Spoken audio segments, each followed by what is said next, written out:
ጤና ይስጥልን ክብራትና ክብራን አድማጮቻችን እንደምን አደራችሁ። የዕለተ ሐሙስ የጧት ፕሮግራማችን ነው ጀመረ። ከሁሉ አስቀድመን መልካም ቀን እንዲሆን እንመኛለን።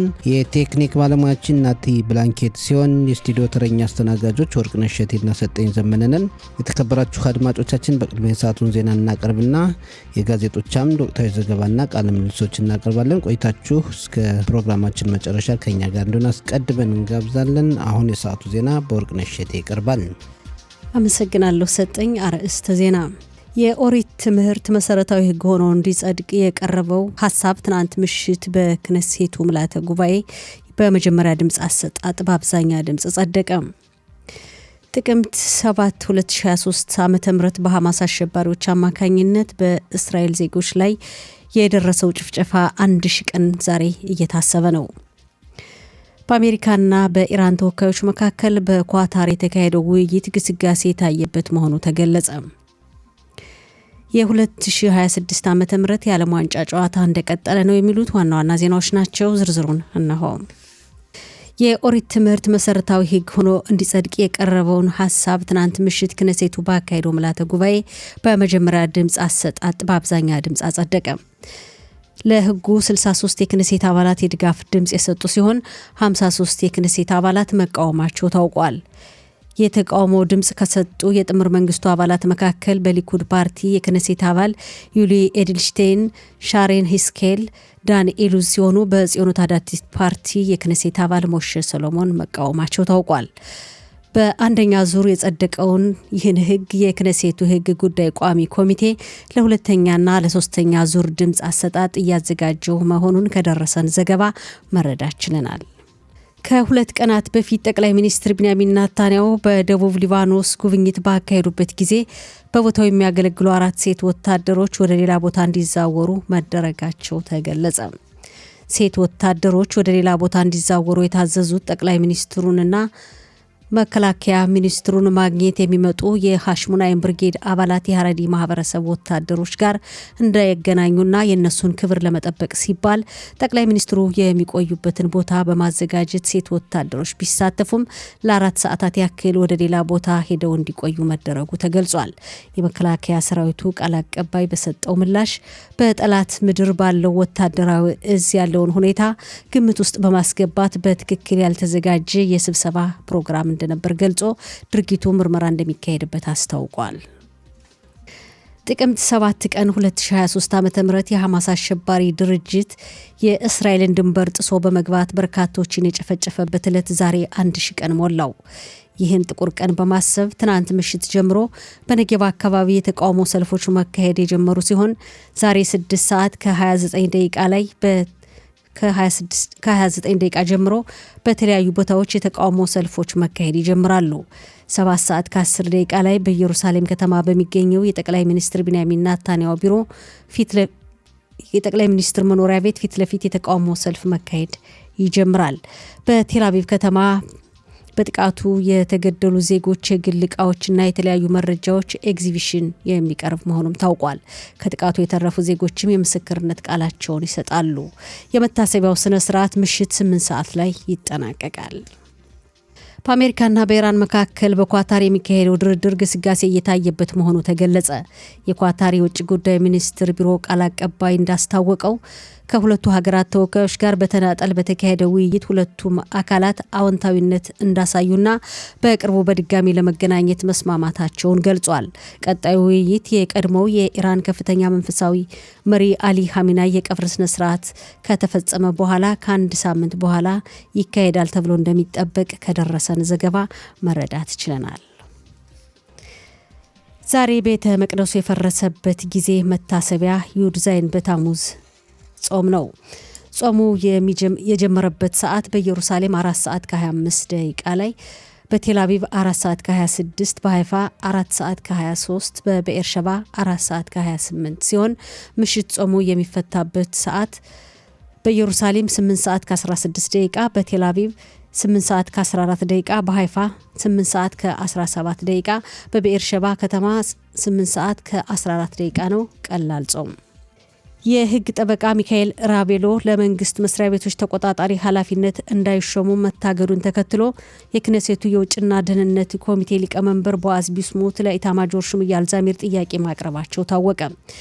ቢስሙት ለኢታማጆር ሹም ዛሚር በጻፉት ደብዳቤ በእስራኤል ስለ ምርጫ ባለው ታማኝነትና ግልጸኝነት የሚፈጠረው ስጋት እየጨመረ እንደመጣ የማሳሰብ ግዴታ እንዳለባቸው ገልጸው ዛሬ በመንግስት መስሪያ ቤቶች ተቆጣጣሪ ኃላፊ ላይ የተፈጸመው ችግር ነገ ደግሞ በአጠቃላይ ሀገር አቀፍ ምርጫዎች ላይ ሊከሰት እንደሚችል አሳስበዋል።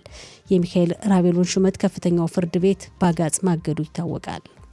የቀድሞ የመንግስት አቃቢ ህግና የከፍተኛው ፍርድ ቤት ዳኛ ኤድና አርቨል በ82 ዓመታቸው ትናንት ከዚህ ዓለም በሞት ተለዩ። አርቨል 82ኛ ዓመት ልደታቸውን ካከበሩ ከአንድ ሳምንት በኋላ ነው ህይወታቸው ያለፈው። የመንግስት አቃቢ ህግ በነበሩበት ጊዜ ሳብራና ሻትላ የተባለውን ክስተት የምርመራ ግብዓት የሰበሰበው ኮሚቴ አባል የነበሩ ሲሆን ካብሽሎሽ ሚኦት የተባለውን የምርመራ ሂደት ሪፖርት መጻፋቸውም ተገልጿል። በቴል አቪቭ አውራጃ ፍርድ ቤት ዳኛ ሆነው ካገለገሉ በኋላ የመንግስት አቃቢ ህግ ሆነው ተሹመዋል። ጠቅላይ ሚኒስትር ናታንያሁና የቀድሞውን ጠቅላይ ሚኒስትር ኢሁድ ኦልመርትን ጨምሮ የተለያዩ የህዝብ ተመራጮችን ክስ ፋይሎች የመሩ ሲሆን ሻሮን ለፍርድ እንዲቆሙ ሀሳብ አቅርበው የነበረ ሲሆን ሀሳባቸው ግን ተቀባይነትን አላገኘም። በ2004 ዓ.ም የከፍተኛው ፍርድ ቤት ዳኛ ሆነው የተመረጡ ሲሆን ከ10 ዓመታት አገልግሎት በኋላ በ70 ዓመታቸው ጡረታ መውጣታቸው ተገልጿል። ፕሬዝዳንት ይስሐቅ ሄርጾግና ሌሎች ታላላቅ የመንግስት ባለስልጣናት እንዲሁም የሙያ ባልደረቦቻቸው የተሰማቸውን ሀዘን ገልጸዋል። የ2026 ዓ.ም የዓለም ዋንጫ ጨዋታ እንደቀጠለ ነው። በሳን ፍራንሲስኮ በአሜሪካና በቦስኒያ ብሔራዊ ቡድኖች መካከል በተካሄደ ጨዋታ አሜሪካ 2-0 በሆነ ውጤት ቦስኒያን አሸንፋለች። ቀደም ሲል በተካሄደ ጨዋታ ቤልጅየም ሴኔጋልን 3-2 አሸንፋለች። የዓለም ዋንጫ ጨዋታ በ11ኛው ቴሌቪዥን ጣቢያና በካን መተግበሪያዎች በቀጥታ ስርጭት ይተላለፋል። በመጨረሻም የአየር ንብረት ትንበያ። ዛሬ ሙቀቱ መጠን ይቀንሳል። ነገ አርብ እና ቅዳሜ ተመሳሳይ ሆኖ እንደሚቀጥል የአየር ንብረት ትንበያ ባለሙያዎች ከላኩልን ዘገባ መረዳት ችለናል። የዛሬው ቀን የሙቀት መጠን በዲግሪ ሴንቲግሬድ በኢየሩሳሌምና በሃይፋ 29፣ በቴል አቪቭ 30፣ በብኤር ሸባ 33፣ በኢላትና አካባቢዋ 39 ዲግሪ ሴንቲግሬድ ይደርሳል። ሰጠኝ ዜናው አበቃ።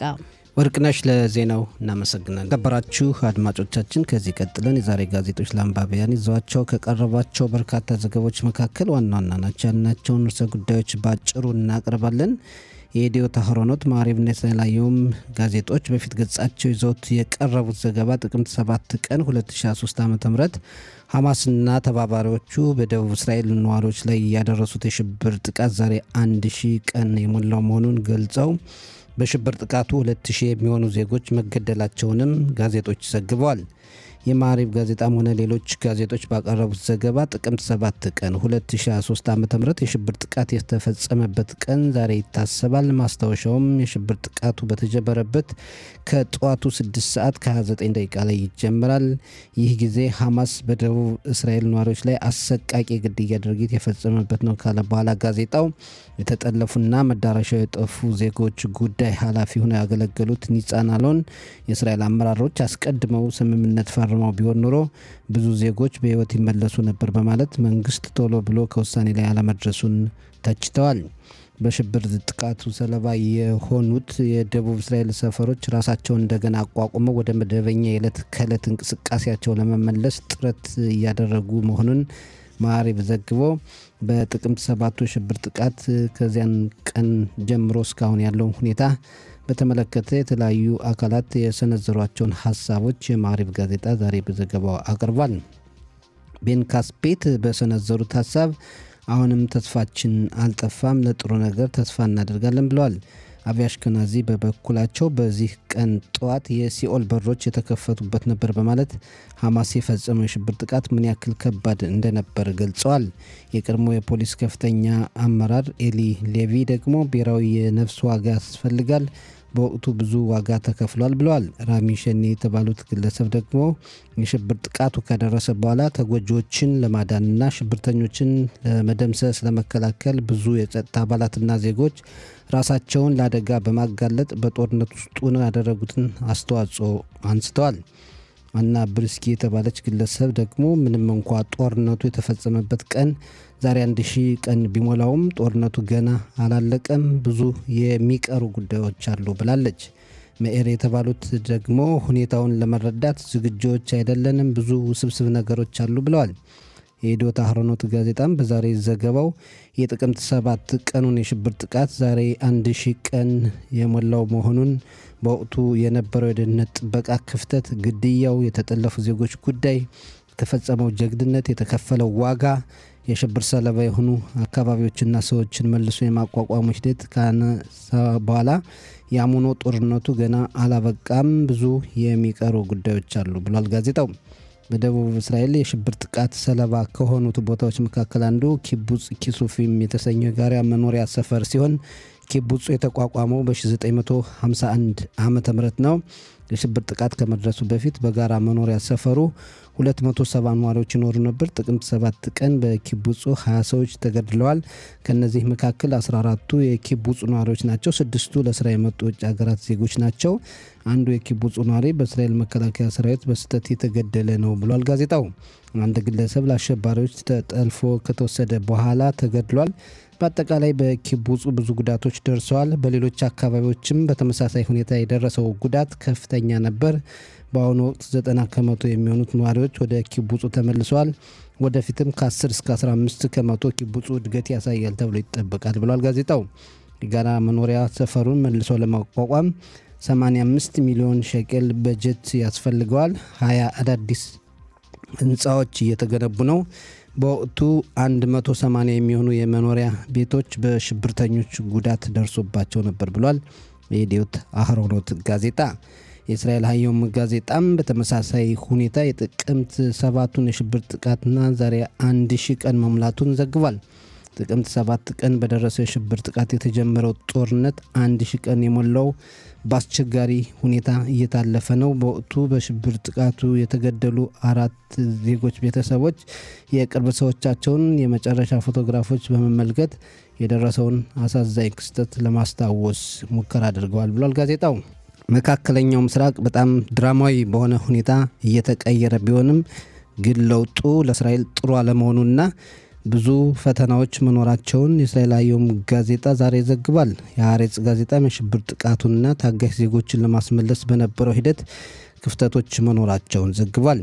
በአጠቃላይ አራቱም ጋዜጦች የጥቅምት 7ቱን የሽብር ጥቃት የደረሰውን ጉዳት፣ ያስከተለውን የስነ ልቦና ችግር፣ በሽብር ጥቃቱ የተጎዱ ዜጎችን ለመርዳት የተደረገውን ጥረትና ክፍተት፣ የፈረሱ ህንፃዎችንና መሰረተ ልማቶችን ለመጠገን የሚደረገውን ጥረትና የመሳሰሉትን ተያያዥ ጉዳዮችን በመመልከት ሰፊ ዘገባዎችን አቅርበዋል።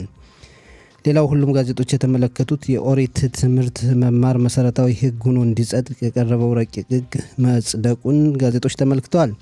የእስራኤል ሀዮም ጋዜጣ ህጉ መጽደቁ በመከላከያ ሰራዊቱ ላለማገልገል ለሚፈልጉ ዜጎች በተለይ ለሀሬዲም ወጣቶች ሽልማት ነው ብሏል። ረቂቅ ህጉን 63 የክኔሴት አባላት ሲደግፉት 53 ተቃውመዋል።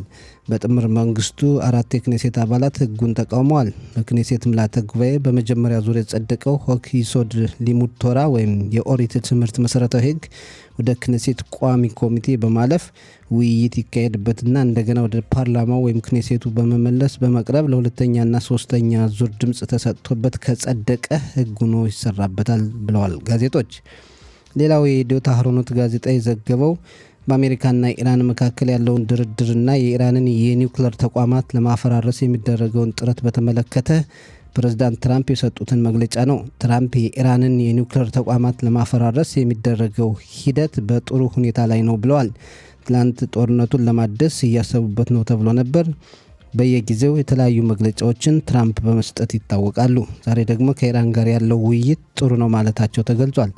በሌላ በኩል የእስራኤል መከላከያ ሚኒስትር እስራኤል ካትዝ በኢራን ላይ ዝተዋል።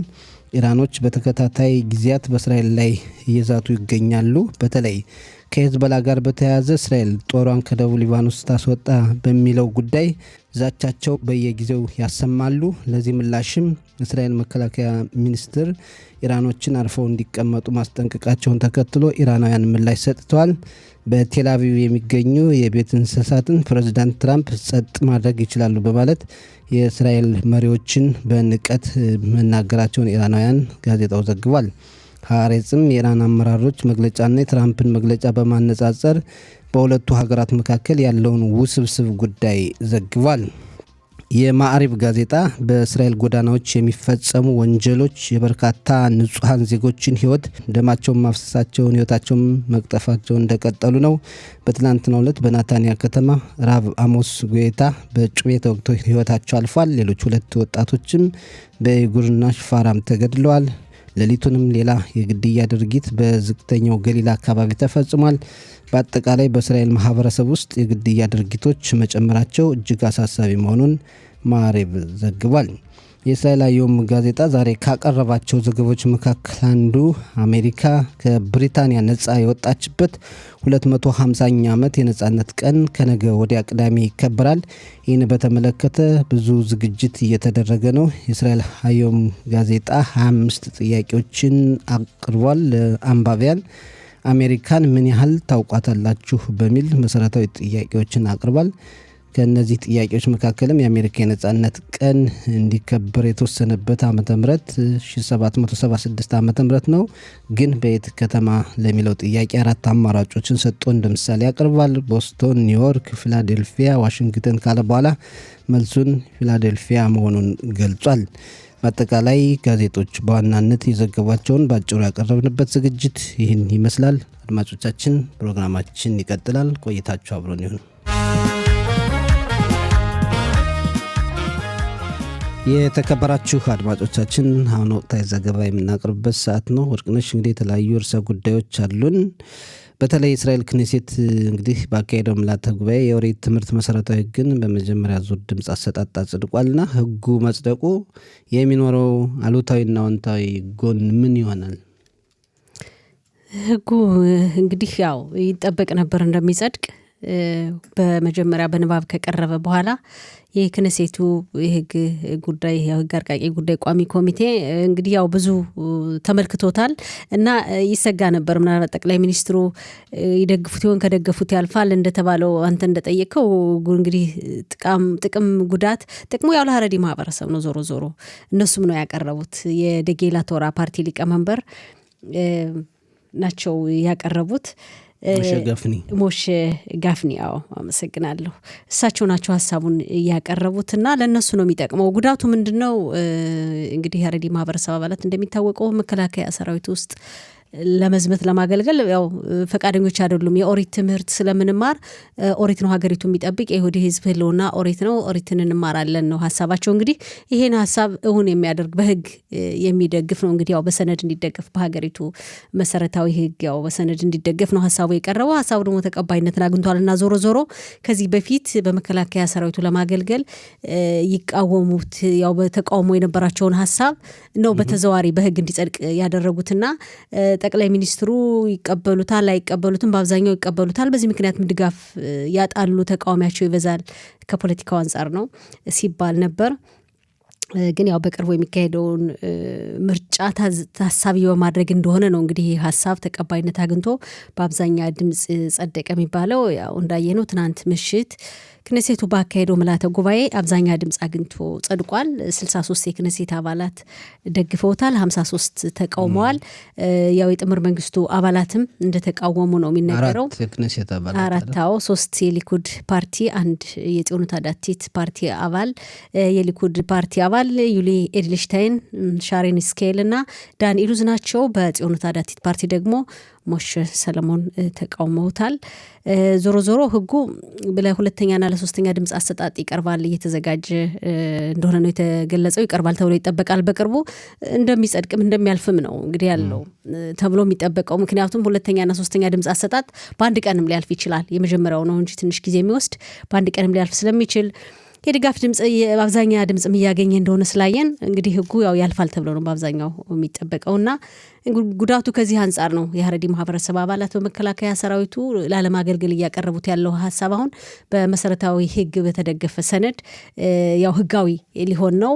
በእነሱ በኩል እንደሚታወቀው የኦሪት ትምህርት የሚማር የተማሪ የሃይማኖት ትምህርት የተማሪ መከላከያ ሰራዊት ውስጥ አልገባህም ወይም አላገለገልህም፣ የተቀበልከውን ትእዛዝ አክብረህ ወደ ዘመቻ ጣቢያ አልሄድህም ተብሎ በፖሊስ እንዳይያዝ እየተማርኩ ነው ካለ ህጋዊ ነው፣ ህግ ስላለ እንደዛ ነው የሚሉት። ግን ዞሮ ዞሮ ያው እንግዲህ ብሔራዊ ውትድርና ላለማገልገል የቀረበውን ሀሳብ የሚያጠናክር ነው ተብሎ ይታሰባል። እንደዛ እና ያለን እውነት እንግዲህ የትኛው መሆኑን አንተ ደግሞ ምጨምረው ሀሳብ። ያው ትልቁ ነገር የኦሪት ትምህርት ለይሁዳውያን ወይም ደግሞ ለእስራኤል አስፈላጊ ነው የሚባልም፣ ግን መከላከያ ሰራዊቱ የጎደለውን ነገር ለመሸፈን እነሱ ነፃ ለመሆን ነው ይህን ህግ እንዲጸድቅላቸው የፈለጉት የተባለ ትልቁ ጉዳት የሚሆነው በመከላከያ ሰራዊቱ አገልግል የሚገባቸው ወጣቶች እንዳያገለግሉ ማድረጉ ነው። ሁለት አንቀጽ እንግዲህ እንዳለው ነው። አንደኛው ትምህርቱ ጥሩ ነው፣ ሁለተኛው ደግሞ እማራለሁ ያለ መከላከያ ሰራዊቱ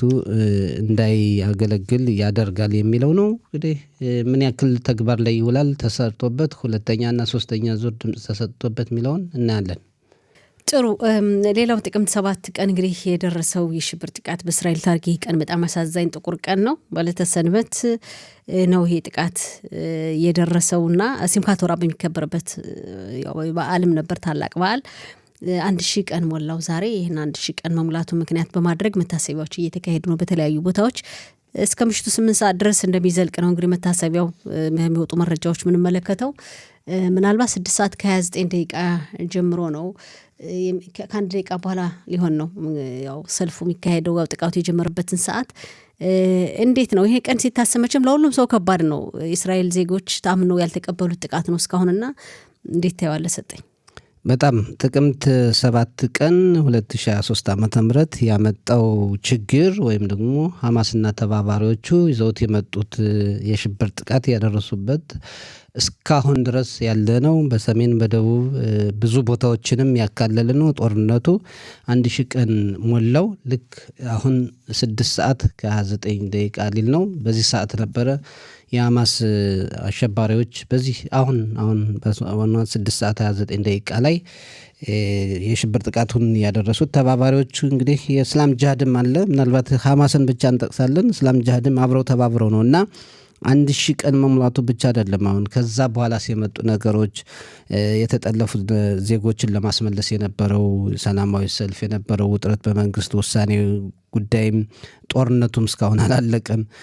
1000 ቀናትን አስቆጥረን እንኳን አሁንም ሐማስ እንደገና እያንሰራራ ሌላ ችግር ሌላ እንደዚሁ ጥቅምት 7ን የመሰለ የሽብር ጥቃት ለመፈጸም እያቀደ ነው ይባላል። በእስራኤል ፖለቲካ ውስጥ ብዙ ችግሮችን አምጥቷል። ውስብስብ የሆኑ ነገሮችን አንድነትም የፈጠሩ ፓርቲዎች ነበሩ፣ እዛም በኋላ ተለያይተዋል።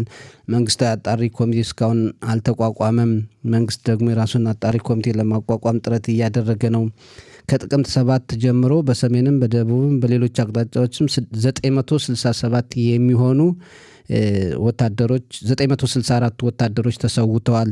ይሄ ሁሉ እንግዲህ ጥቅምት 7 ያመጣው ነውና ሌላ ችግር እንዳይደርስ ብዙ ሊታሰብበት የሚገባ ነው። በሌላ በኩል ደግሞ ጥቅምት 7 ለእስራኤል የፈጠረው ጥሩ ነገርም አለ። ራሷን እንድታይ ችግሮቿን፣ ስህተቶቿን እንድታይና ከዛ በኋላ በሊባኖስ የሂዝቦላ ድርጅት ላይም በኢራንም የወሰደችው እርምጃ በሶሪያም ቢሆን ጥቅምት 7 ያጠነከራት ሁኔታ አለ ብዬ አስባለሁ። በሌላ በኩል ደግሞ ትንሽ እስራኤል ነገሮችን ናቅ አድርጋ የደረሰባት ችግር ያስተማራት መስሎ ነው የሚታየኝና ጥቅምት 7 እርግጥ ጠባሳው መቼም የሚወገድ አይደለም። ገና ብዙ ታሪክ ያመጣል፣ ብዙ መጽሐፍት ያጽፋል፣ ብዙ ነገሮችን የሚያስነግር ነው። ግን ደግሞ በሌላ በኩል ያስተማረበት ሁኔታ አለ። ቤተሰቦች የተጎዱ ብዙ ናቸው። የሽብር ጥቃቱ፣ ጦርነቱ እና ተያያዥ ነገሮች ብዙ ናቸው። 1000 ቀን መሙላቱ ደግሞ እንግዲህ በተለያዩ ቦታዎች መንግስትንም የሚቃወሙ አካላት አሉ። በሌላ በኩል በነገራችን ላይ ጦርነቱ አይቁም ብለውም እኮ ድጋፍ ለመንግስት ሲሰጡ የነበሩ አካላት አሉና ጥቅምት 7 በእስራኤል ታሪክ ውስጥ ጠባሳውን ጥሎ ያለፈ ነው። በሌላ በኩል ደግሞ እስራኤል ራሷን እንድታይ ያደረገ ነው። ምጨምሪው ካለ ምጨምረው እንግዲህ በአጠቃላይ ሲታይ ከባድ ነው። ማይጠበቅ ነበር ጥቃቱን አምኖ ለመቀበል። እንኳን ያነ ጥቃቱ በደረሰበት ጊዜ አሁንም እንዴት እንዲህ አይነት ጥቃት በእስራኤል ላይ ሊደርስ ቻለ? በጣም ከባድ ነው። ግን ከዛ በኋላ እንዳልከው እስራኤል ውስጥ ማህበራዊ ቀውስን ፈጥሯል። ፖለቲካዊ ቀውስም፣ ማህበራዊ ቀውስም፣ ኢኮኖሚያዊ ቀውስም በጣም የህዝብ መከፋፈል ብዙ ችግሮችን ፈጥሯል። የተጠለፉ ዜጎች ዋሻ ውስጥ እንዳሉ በቅርብ ርቀት በተተኮሰባቸው ጥይት መገደላቸው እስኪመለሱ ድረስ አጽማቸው ቀርቶ ይሞታሉ እየተባሉ መመለሳቸው በራሱ ተአምርም ቢሆን ይሄ ሲታሰብ በጣም ከባድ ነው ለማህበረሰቡ። እንዳልኸው ሊረሳም አይችልም። ጠባሳም ነው። መጥፎ ትዝታ ነው። የእስራኤል ጥቁር ገጽ ወይም መጥፎ ገጽ ነው። ከዛ በኋላ ግን የሂዝቦላን ድርጅት ስናይ አሁን መካከለኛው ምስራቅ ናስራላ ሀሰን ናስራላ ሂዝቦላ ሲባል በጣም ገናና ነበር። አስፈሪ አሸባሪ ድርጅት ነበር እሱ። አሁን ከዛ ጦርነት በኋላ አሁን ያለበትን ሁኔታ ስናይ፣ ኢራንን ስናይ አሁን እንደ ኢራን ጦርነት ኢራን ያሸነፈች ትመስላለች እንዲህ ይባላል እንጂ አንድ በአንድ ብናይ የእስራኤል መከላከያ ሰራዊት በመካከለኛው ምስራቅ የበላይነቱን ማሳየት ችሏል። እንግዲህ ያን ጦርነት ያን ጥቃት ተከትሎና በአጠቃላይ ለእስራኤል ጥሩ ነገርም አለው። እንደተባለው በስም ብቻ የእስራኤል መከላከያ ሰራዊት ጀግና ገናና እስራኤል የሚነካ የለም እየተባለ ግን ያን አሳፋሪ እና አሳዛኝ ጥቃት ከደረሰ በኋላ ከዚህ በኋላ ምናልባት በተለይ ከዚህ በኋላ እስራኤል ራሷን የምትጠብቅ ይመስለኛል። የበለጠ ድንበሯን የምታጠናክር ማንንም ትንሽ ጠላት ቢሆንም ትንቃለች ብዬ አላስብም እና መጥፎ ነው። ግን ደግሞ አንዳንድ ጊዜ ከመራራ ነገርም መቼም ጥሩ ነገር ሊወጣ ይችላል። እንደዛ ነው የምናየው በአጠቃላይ ስናየው ነው። ግን አሁንም ደግሞ ክፍተቶች አሉ። በተለይ ደግሞ አሁን ባለፈው ጊዜም በኤላት እንደዚህ አይነት ችግር ሊፈጠር ታስቦ ነበር የተባለበት ሁኔታ በሰሜንም በኩል እና ብዙ መሰራት አለበት። ድንበሮች ክፍተታቸው በኢየሩሳሌምም አካባቢ። ስለዚህ የጸጥታ ጥበቃ አካላት ብዙ ሊሰሩ ይገባል። አሁን የኢላቱ ያልከው ሰጠኝ የጥቅምት 7 ባይፈጠር ኖሮ ምናልባት ስለ ኢላት አስቀድሞ መረጃዎች ላይገኙ ይችሉ ነበር። በቸለልታ ይታይ ነበር። አይደፍሩንም አያደርጉትም ይባል ነበር። ለእስራኤል መረጃ አይደለም ችግሩ፣ መረጃ ሳይሆን በአመራር ውሳኔ መወሰን። አሁን ለምሳሌ ጥቅምት 7 ቀን ከመፈጸሙ በፊት ምንም እኮ መረጃ ሳያስፈልግ ሐማስና ተባባሪዎች እኮ ልክ ጥቅምት 7ን ለመፈጸም የሚያስችል ልምምድ ጥቅምት 4 አካባቢ ሲያደርጉ ነበር። ያንን አልታመነም። ግን ንቆ መናቅ ጥሩ አይደለምና ንቀት ነው አንዳንድ ጊዜ እስራኤልን ዋጋ ያስከፈላት እንጂ እንደዛ ቤቶችን እንዴት ማጥቃት እንዳለባቸው፣ ዜጎች እንዴት መጥለፍ እንዳለባቸው ጥቅምት 4 አካባቢ ሲለማመዱ ምንም አይደለም የተለመደ ነገር ነው ብለው በዛ አካባቢ በደንበሩ ሰላማዊ ሰልፍ የሚያደርጉ ነበሩ። አይነኩም። እዛ በኋላ ያ ችግር ደረሰ። አሁንም መናቅ አያስፈልግም። ሌላ ችግር መፈጸም የለበትም። አስፈላጊውን እርምጃና ጥንቃቄ ማድረግ ያስፈልጋል። ሌላው እንዴት ነው የዓለም ዋንጫ ጨዋታ 2026 ዓ.ም እንዴት እየሄደ ነው? እንግዲህ የዓለም ዋንጫ ጨዋታ ጥሩ ነው። የጥሎ ማለፉ ለአፍሪካውያን ቡድኖች እየሆነ መስሎ አይታየኝም። አሁን አንድ ከሞሮኮ ውጭ አፍሪካውያንን እያሰናበተ ነው በጊዜ። የኤስያን ተወዳዳሪዎች አሰናብቷል። ትላንትና እንግሊዝ ኮንጎን 2-1 ያሸነፈችበት ሁኔታ ነበር። ኮንጎ አስቀድማ አስገብታ ጥሩ ደረጃ ነበረች። እንግሊዞች ግን ራሳቸውን መልሰው ኮንጎን አባረው እነሱ ወደ ቀጣዩ አልፈዋል። ቤልጅየምም ሴኔጋልን በተመሳሳይ ሁኔታ 3-2 በማሸነፍ ያው ከውድድር ውጭ አድርጋለች። የቤልጅየም እና የሴኔጋል ጨዋታ በጣም እልህ አስጨራሽ ነበር። ሴኔጋሎች እንደውም የተሻሉ ነበሩ። ለዛም ነው ያን ያህል ጊዜ ወሰደው። ግን አንዳንዴ ምንድነው እድልም ሊል ይችላል። አንዳንዴ ጥሩ ተጫውተች በመጨረሻዎቹ ይገባል። እኩል ትሆኛለች። 90 ደቂቃው አልፎ 30 ደቂቃ ይጨመራል። ያው ሁሉ መሆኑ የሚያሳዝን ነው። ያው እንግዲህ የጨዋታ አንዱ እንትንም እንደዚህ ነው። ጠንካራ መሆን ጠንካራ ማልሆንሽ ማሸነፍ እና ማሸነፍ ያለ ነው። በመለያ ዓመት ወይም ሪጎሪ በሚሉትም መሸነፍ አለ። ሌላው አስደናቂው ጨዋታ 3 ሰዓት የተጀመረው የአሜሪካና ቦስኒያ ነው። አሜሪካ 1-0 ስትመራ ነበር። በ64ኛው ደቂቃ ላይ አንድ ተጫዋቿ በቀይ ወጣ። እንዲያውም አሜሪካ የምትሸነፍበት ሁኔታ ይፈጠራል ሲባል እንደገና በ10 ተጫዋች በጎደሎ ተጫዋች ተጫውታ 2-0 አሸንፋ ወደ ቀጣዩ ዙር ያለፈችበት ሁኔታ ጥሩ ነው። እንግዲህ ለአሜሪካውያንም እንግዲህ አዘጋጅ የሆኑት ሶስቱም ሀገራት 16 ውስጥ ገብተዋል ከአሜሪካ ጋር። በጣም የሚገርም ነው። እንግዲህ እስኪ እናያለን። ምናልባት ዋንጫውም እዛው እንዳይቀር ሊቀር ይችላል ይመስላል። እንግዲህ በአውሮፓ፣ ሰሜን አሜሪካ፣ ደቡብ አሜሪካ መካከል ነው የሚመስል ግን እንየው። ዛሬ ምሽት ደግሞ 10 ሰዓት ላይ ስፔን ከኦስትሪያ ጋር ይጫወታሉ። ሌሊት 2 ሰዓት ፖርቱጋል ከክሮኤሺያ፣ ነገ ጠዋት 6 ሰዓት አካባቢ ስዊዘርላንድ ከአልጄሪያ፣ ነገ ምሽት 9 ሰዓት አውስትራሊያ ከግብጽ ጋር ይጫወታሉ። ጥሩ ነው። በቦስኒያና በአሜሪካ መካከል በተካሄደው ጨዋታ እንዳልከው አሜሪካ 2-0 ነው ያሸነፈችው ቦስኒያን። ያው አሜሪካ ከእንግሊዝ ነጻ የወጣችበትን ቀን ልታከብር እየተዘጋጀች ስለሆነ በዚህ በኳሱ እንግሊዝን አሸንፋ ማሸነፏን እሱ እንግዲህ አልሆነም። አሁን በታሪክ ተለውጦ እንግሊዝና አሜሪካ ጥሩ ወዳጆች ናቸው። ያቀርቷል ድሮና ምንድነው አሁን ሲያየሁት የተለያዩ መገናኛ አውታሮች ላይ ለአሜሪካ መልካም የድል ቀን የነጻነት በዓል 2-0 ማሸነፈች፣ ነጻነቷንም እያከበረች ነው። ተያይዘው አንድ ላይ ወጣና እንግዲህ ሐምሌ 4 ቀን ቅዳሜ ነው የውም አጽማዎት ሳሚያህ 2-0 ቦስኒያን ከጋም ነጻ የሚወጣችበት ነው የሚል ነገር ስላየው ጥሩ ነው። ሰው እንዴት እንደሚያገናኘው ነገሩን እንግዲህ ድሉን ከነጻነትም ጋር አያይዘውታል።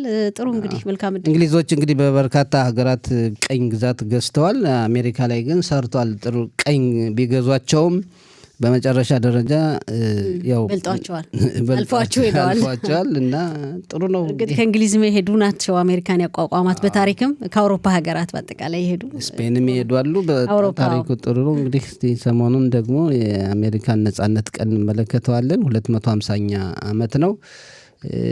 ሌሎች ለኢትዮጵያ አይነት ያሉ ሀገራት ቅኝ ስላልተገዙ ነጻነት ቀን የላቸውም። የድል ቀን ነው። የድል ቀን ነው ግን 1000፣ 2000፣ 3000፣ 5000 ዓመት የሚያከብሩ ሀገራት እንግዲህ አሜሪካ ደግሞ 250 ዓመታት ሲባል የሚገርም ነው ልዩነቱ። ጥሩ ነው። ለማንኛውም ታሪክ ግን አዘጋጅ ሀገሮች በስፖርቱ ማለፋቸው እዛ ያለውን ስሜት ይጠብቃልና 16 ውስጥ ገብተው ሶስቱም ካናዳም፣ ሜክሲኮም፣ ዩኤስ አሜሪካም ጥሩ ነው። የዜጎችን ስሜት ይጠብቃል። እናየዋለን ደግሞ ጥሩ መልካም